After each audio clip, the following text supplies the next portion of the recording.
Bonjour à tous, Laurent Legros, syndicaliste. C'est avec plaisir que je suis avec vous aujourd'hui.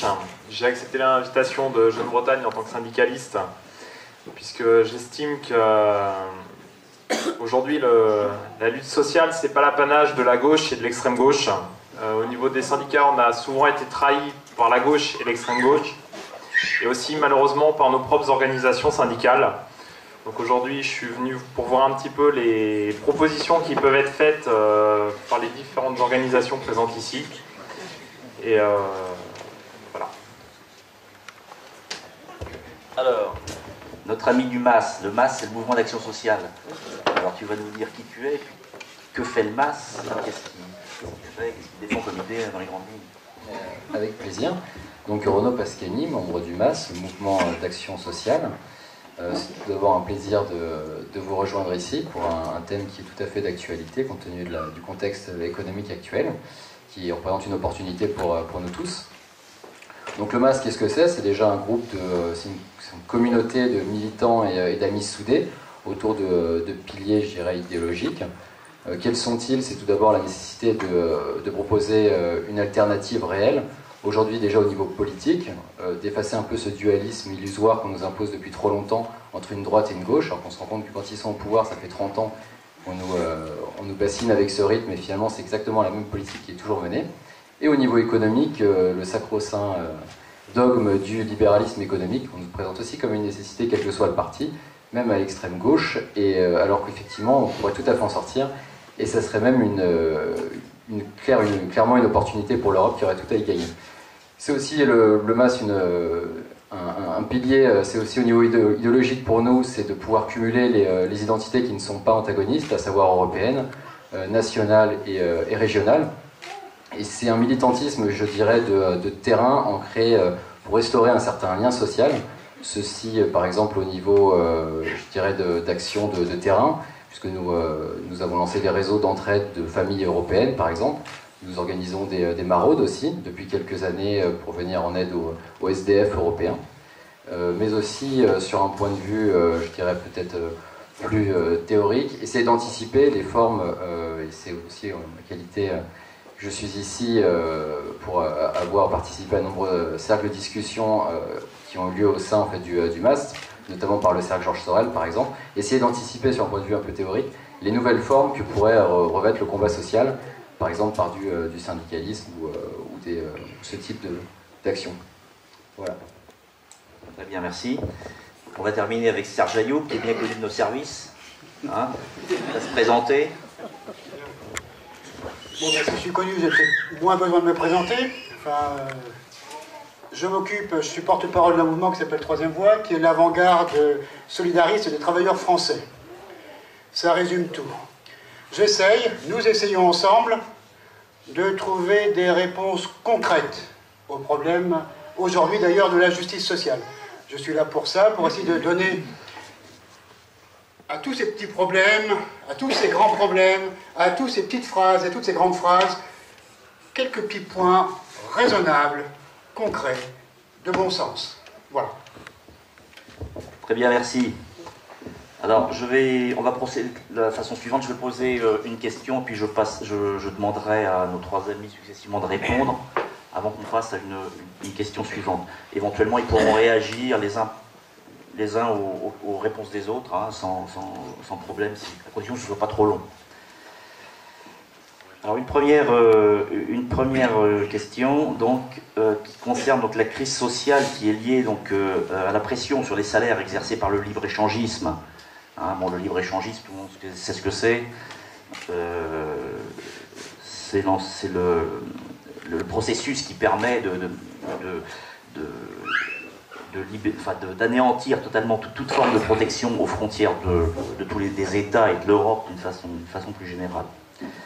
Donc, pression sur les salaires donc, exercée par le libre-échangisme et par l'immigration d'une part. Hein, Guillaume en a parlé tout à l'heure, il y a une pression sur les salaires qui est exercée par l'immigration, parce que l'immigration, en fait, est très clairement organisée par le patronat depuis les années 60, hein, dans le but, effectivement, de faire baisser un peu les salaires, ou de limiter les augmentations de salaire.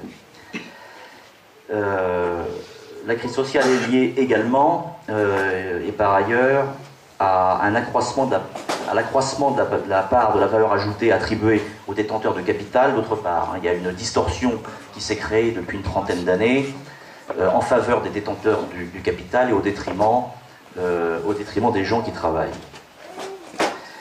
Donc toutes ces causes sont directement liées à l'idéologie libérale. Il semble nécessaire donc de sortir du cadre de cette idéologie libérale et d'envisager de prendre des mesures hétérodoxes, en tout cas par rapport à cette idéologie. Donc à votre avis, que faudrait-il faire? Alors je vais passer la parole en premier à notre ami Laurent. Oui, donc comme tu disais, effectivement, je pense qu'il faut rompre avec l'idéologie libérale. Je pense que c'est une idéologie qui est basée sur le productivisme, la recherche absolue du profit, l'égoïsme, et bon, en compensation, pour éviter du coup un affrontement social, une crise économique trop grande, on assiste à un assistanat, comme a parlé Guillaume Fay, même si je ne suis pas d'accord avec lui sur toutes les catégories qu'il a nommées. Donc pour moi, l'idéologie libérale, elle est profondément individualiste. Et pour moi, c'est incompatible avec des valeurs communautaires qui sont des valeurs de solidarité et d'entraide. Et je pense que ici, vous êtes des patriotes à différents niveaux, bretons, français ou européens, ou les trois à la fois. Et des valeurs de solidarité et d'entraide entre patriotes, c'est important, je pense. Voilà.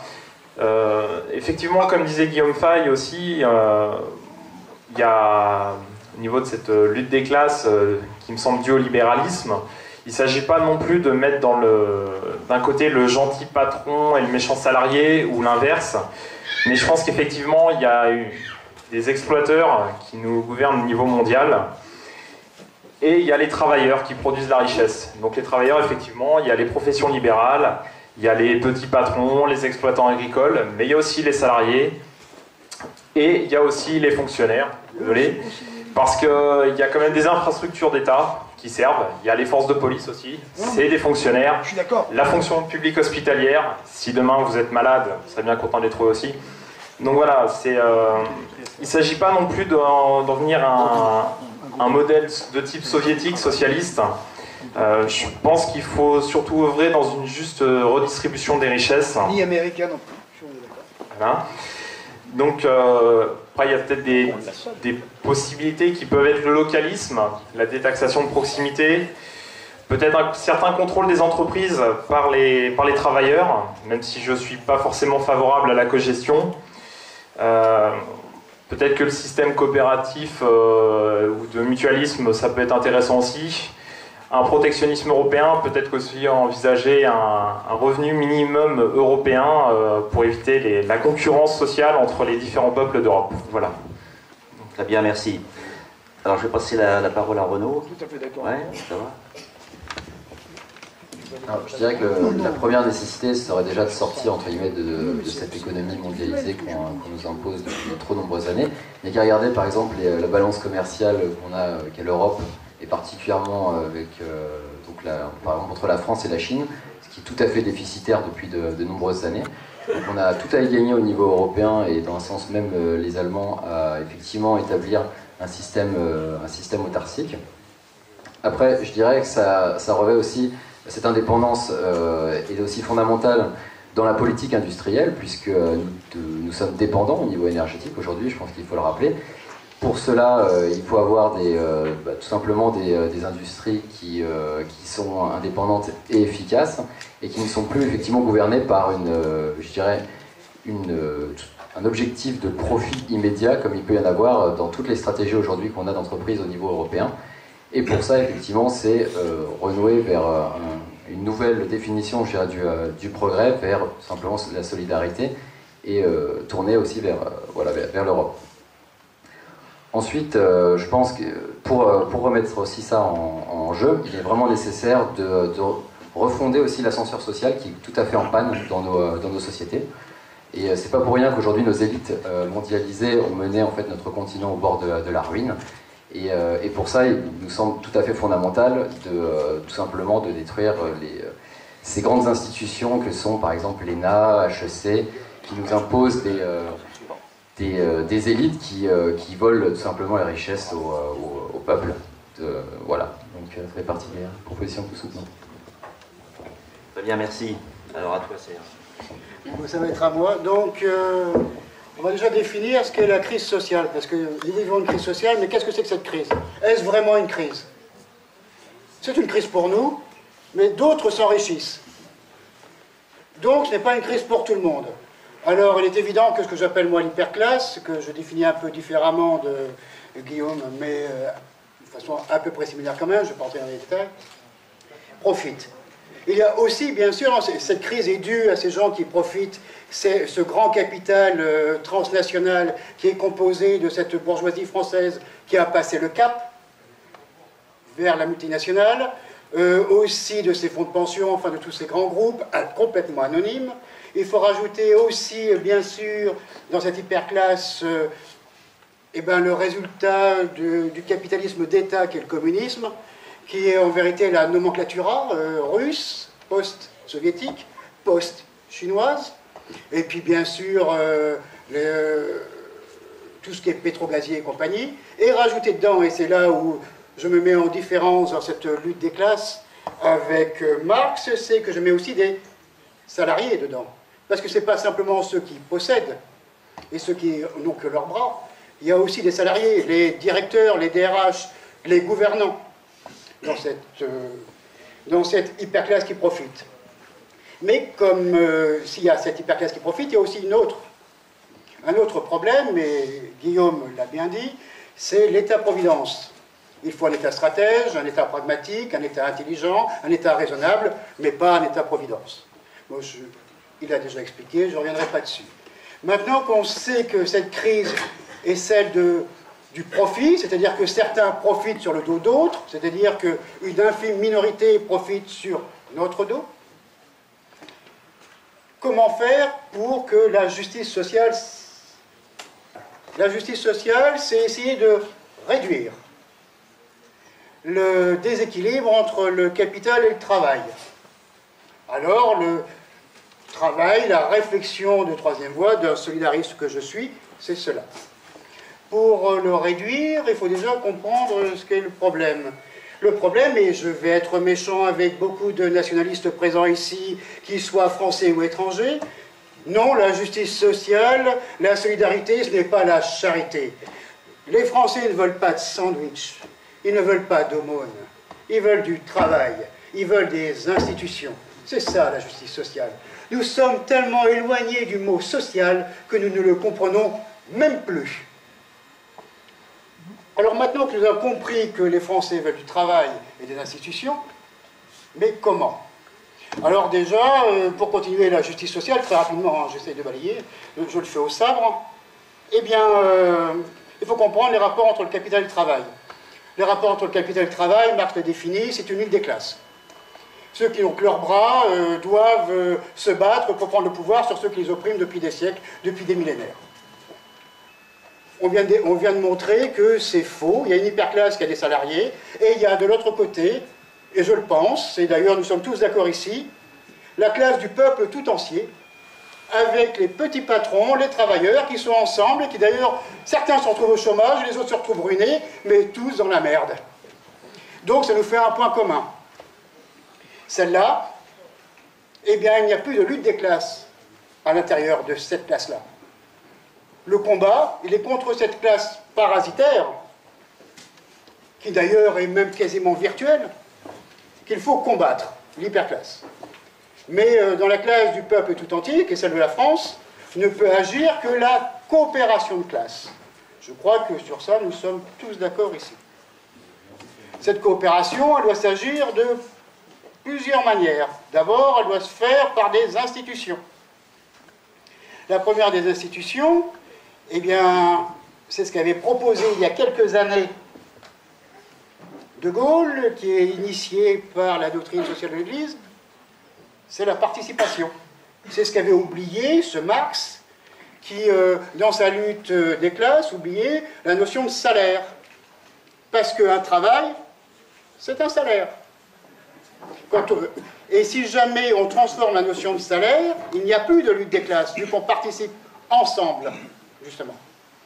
Donc il faut réinstaurer, refaire le grand projet de Gaulle, qui est la participation. Cette participation ne peut s'insérer que dans un cadre global et qui est celui d'une refondation nationale. Cette refondation nationale, elle se fera avec des partenaires. Ces partenaires sont les syndicats, c'est pour ça qu'on va parler maintenant des syndicats, mais il faut revoir les syndicats autrement. Les syndicats actuels, qu'est-ce que c'est? Eh bien, pour reprendre Timsit, tout est bon sauf la tête. Donc, les Thibault, les Tivirim, on a vu sûrement un autre enfoiré. Le syndicaliste de base, c'est toi, c'est moi, c'est nous. C'est celui qui a des problèmes, qui veut se battre au quotidien. Il est perverti, dévoyé par des politiciens qui ont pris le pouvoir depuis longtemps, à la CGT, à FO et ailleurs, je ne les cite pas. Ils sont ribambelles, ils sont légion. Eh bien, il faut les réinvestir en masse, c'est notre travail. Si ces syndicalistes sont dévoyés, si ces syndicats sont dévoyés, c'est parce que nous les avons abandonnés. Nous avons abandonné le terrain, alors il faut le reprendre. Une fois que nous l'avons repris, ce terrain, c'est-à-dire que dans notre entreprise, le représentant syndical, c'est nous. La référence, c'est nous. L'homme de bien, c'est nous. Pas ce que disent les médias, comme quoi nous sommes diabolisés, etc. L'homme de bien, celui qui va nous aider au quotidien, c'est nous. Eh bien, ça changera déjà. Ensuite, il faut changer, bien sûr, la façon de concevoir le syndicalisme. Il faut un syndicalisme professionnel par branche. Je vais essayer d'aller au plus vite. Parce que si on veut parler de justice sociale, il faut passer par là. Hein. Il faut changer la notion du syndicat. Il faut aussi l'insérer dans la stratégie de l'entreprise. C'est-à-dire qu'il faut, contrairement à ce que pense mon ami, une cogestion. C'est-à-dire qu'à partir de plus de 10 employés, eh bien, le salarié puisse réfléchir avec son patron. Et d'ailleurs, je reprendrai un thème qui est des années d'avant-guerre, où on disait que cet homme devait être un homme de confiance, un représentant des travailleurs, pas forcément un syndicaliste. Il doit réfléchir avec son patron parce qu'il risque son boulot aussi, parce que c'est un homme fidèle, c'est un homme de confiance. Et face au grand capital transnational que nous combattons tous ici, ça doit être un homme vigilant. Savoir que dans cette cogestion, il doit savoir qu'à tout moment, il peut être attaqué. La participation nous permettra, pour ceux qui ne le savent pas, de se réapproprier des parts sociales dans l'entreprise et de redevenir à terme propriétaire des moyens de production. Alors, tu es en train d'anticiper sur les questions qui suivent. Donc on va continuer avec une autre question qui concerne les syndicats. Donc les syndicats français ne rassemblent plus qu'un très petit nombre de salariés. Hein. Aujourd'hui, c'est 8% à peu près, globalement. Et de plus, le cadre syndical est extrêmement contraignant et interdit la création de nouvelles organisations, ou pratiquement. Quoi. Les contraintes de représentativité sont devenues telles que pratiquement la création de syndicats est devenue impossible. Donc, par ailleurs, défendre les intérêts des salariés locaux, nationaux ou européens dans un monde totalement ouvert donc, semble voué à l'échec, hein, parce que les entreprises mondialisées peuvent disposer de ressources humaines à bon marché ailleurs qu'en Europe. Dans les années 70, un des thèmes syndicaux les plus populaires était vivre et travailler au pays. Il n'est plus qu'un lointain souvenir aujourd'hui.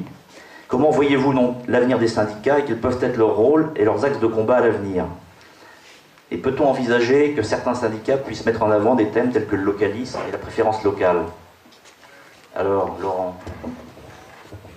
Bon, alors sur la partie syndicalisme, donc, on voit bien la réussite du système libéral, avec une idéologie qui a engendré l'individualisme et l'égoïsme. Donc c'est vrai que c'est pas évident que les gens se battent pour leurs collègues de travail. Après, il y a un deuxième point, c'est effectivement, je dirais, la trahison, pas des syndicats, mais de certaines directions syndicales, entre certains qui ont fait de la politisation à outrance à gauche, ou plutôt à l'extrême gauche, d'autres qui sont dans, alors peut-être pas la cogestion, parce qu'on va peut-être pas être d'accord avec Serge là-dessus, en tout cas sur l'accompagnement systématique, soit de la gauche, soit de la droite, là je pense à la CFDT en particulier, et puis globalement un politiquement correct, systématique, qui a toujours, je dirais, détaché les patriotes du syndicalisme.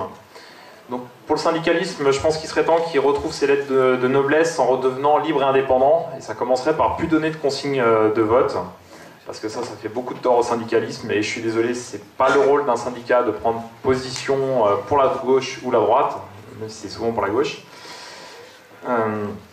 Et puis, tu parlais tout à l'heure du problème de création d'organisations syndicales, il faut savoir que la CFDT et le MEDEF ont souhaité une loi sur la représentativité syndicale. Bon, chose qui fait quand même beaucoup rire, parce que c'est vrai qu'il y a peu de salariés qui sont syndiqués aujourd'hui, contrairement à d'autres professions, hein, si vous voyez des médecins ou des avocats, eux ils sont par contre syndiqués très grand nombre. Bon, chez les salariés, la représentativité, je vois pas comment ils vont vraiment la calculer. Le but de cette loi sur la représentativité, c'était de couler les petits syndicats du style FO, CFTC, UNSA. En plus, cette loi sur la représentativité de 2008, elle empêche toute constitution de nouvelles confédérations, dans les faits. Ça veut dire, bon, on a vu l'exemple de syndicats, comment dire, du FN, qui aujourd'hui ne peuvent pas exister. Je pense que si demain les nationalistes bretons voulaient créer une confédération syndicale, ils seraient bananés aussi. Une confédération syndicale identitaire, ça serait pas possible non plus. Donc effectivement, comme disait Serge, il faut réinvestir les syndicats, que les patriotes, ils ont autant leur place que les autres, et ils ont peut-être même plus leur place. Après, sur les axes de combat, sur la préférence locale, alors effectivement, je pense que le localisme, c'est peut-être une piste pour la protection de nos emplois. Pas la préférence nationale, parce que c'est décrié, c'est connoté. Beaucoup dans les syndicats confondent l'internationalisme ouvrier, qui est je dirais, la nécessaire solidarité entre les travailleurs, quel que soit leur pays, et puis un altermondialisme. Et en jouant ce jeu-là, ils sont un petit peu les idiots utiles du capitalisme, de la finance internationale. Donc, Jeune Bretagne avait lancé une campagne il y a quelques années sur l'immigration n'enrichit que les patrons, et je pense qu'ils n'avaient pas tout à fait tort là-dessus. Donc voilà, c'est effectivement défendre une ligne de préférence locale plutôt qu'une préférence nationale, même si on revient un petit peu dans le passé, la préférence nationale c'est quand même une revendication, on va dire, de gauche et une revendication syndicale. Marx lui-même et la CGT voulaient encadrer cette immigration parce que c'est une réserve de la main-d'œuvre à bon marché pour certains patrons. Alors effectivement, là, je ne mets pas tous les patrons dans le même sac, hein, parce qu'il y en a qui sont salariés, comme tu disais, qui sont des DRH ou autres. Et puis on a aussi des petits artisans, des petits entrepreneurs qui font bien leur boulot, qui respectent leurs salariés, et qui, eux, vont pas aller chercher de la main-d'œuvre à droite à gauche. Donc voilà, pour moi, la ligne à défendre. Serge, si tu veux parler maintenant. Oui. Alors, juste pour reprendre ce qui est